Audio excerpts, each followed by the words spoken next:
Ellishers, welcome back to my channel. If you guys are brand new, my name is Leah and it's great to have you guys here on my channel. So for today's video, I am doing an old favorite of mine, which is bringing out the DIYs. I'm going to be doing 3 DIYs that you guys need to try. So they're basically all going to be like home decor related. So yeah, I won't bore you guys with a long intro, but if you guys want to see more videos like this, then give this video a thumbs up, click the notification bell, and let's go ahead and get on into the video. So starting off, you're going to need a wooden dowel, some white yarn, as well as some powder dye, and I just chose a light pink color.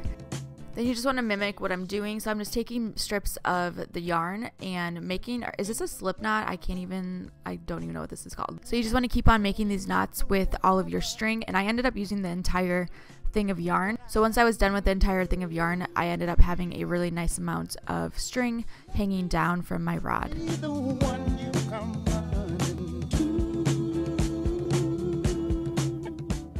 So since I didn't measure the pieces of yarn to begin with, I went in with some scissors and just trimmed the edges. So I kind of just staggered where I was cutting it just so it looked more organic and not so straight. Then I just filled the container with some hot water, and then I added some of my powder dye. Then I'm just dipping the ends of the yarn into the dye bath. Then I just kept bobbing it up and down until I got to the length that I wanted it to be. Since I just wanted a light pink color, I didn't leave it in there for very long, but if you wanted a darker pink, then you can keep it in there longer. But yeah, once you have the desired color, you can just go ahead and wring it out, and then I just let it dry outside. Then I just used an extra piece of string to attach it to the dowel and then to the wall. So then that's it. I hope you guys enjoyed this first DIY. It was super easy and I think it looks really cute. So I found this glass container at the thrift store, so that's what inspired this DIY. But then I'm also going to use an old candle and a wood wick.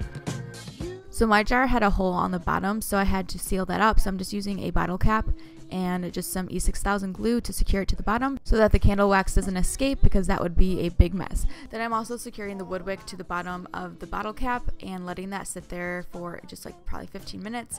But in the meantime, I'm just going to melt down our candle. So I'm just heating up some water on the stove and placing the candle inside. So once it's all melted, you can go ahead and pour that into the jar.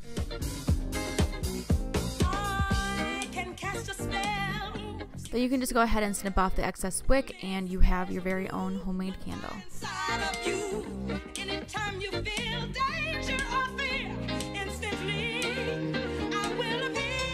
So for this next DIY, I went ahead and mixed up some colors, and I wanted them to be really light pastel colors. So I added in some white paint to the colors. I said colors a lot, sorry about that.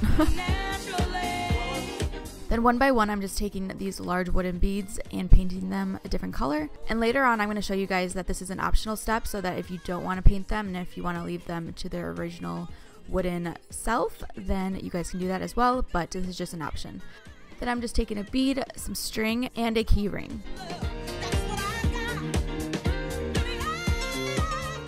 Then I'm just taking the string and beading it through, and then I'm just tying a knot at the top. I'm actually tying 2 knots just so that everything is secure and that nothing will come out of place. Then I'm just beading that back through the hole, and the knots that we made allow it to not go back through the hole so that it kind of stays up at the top. And then with the 2 strings that are hanging down, you can just go ahead and tie that to the key ring. And again, I just double knotted it just so that everything is secure.